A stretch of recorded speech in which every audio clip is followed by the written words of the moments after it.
उन्होंने देखा भी होगा और सुना भी होगा। मेरे उस्ताद थे मौलाना इब्न हसन साहब नौनहरवी, एक शख्सियत थी, वो अच्छा बोलते थे, तो नस्र में नज़्म बोलते थे। तो मैंने एक दिन उनसे पूछा कि हुजूर ये कैसे इतनी अच्छी उर्दू बोलते हैं आप? कहने लगे मियाँ मीरनीस को पढ़ने से। क्या कहने, वाह वाह वाह। फिर एक मिसरा पढ़ा उन्होंने, मैं उसके माने उस वक्त तक नहीं जानता था। एक मिसरा पढ़ा उन्होंने, कहा इसका मतलब बताओ मुझे।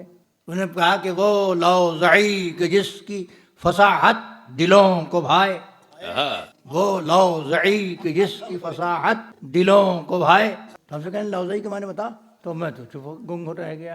कहने यही माने है इसके, जिसकी फसाहत दिलों को भाए उसको लौज़ई कहते हैं। क्या कहने, वाह वाह वाह। बहरहाल बड़े बड़ा वाह वाह वाह वाह पता किया करते थे। क्या कहना है, क्या उन्होंने कानून मदद तय किया, मगर वो बात हासिल ना कर सके। शायरी का शौक तो था, मगर जब दोस्त अहबाब सब आगे निकल गए तो हम गर्दे कारवां बन के रह गए।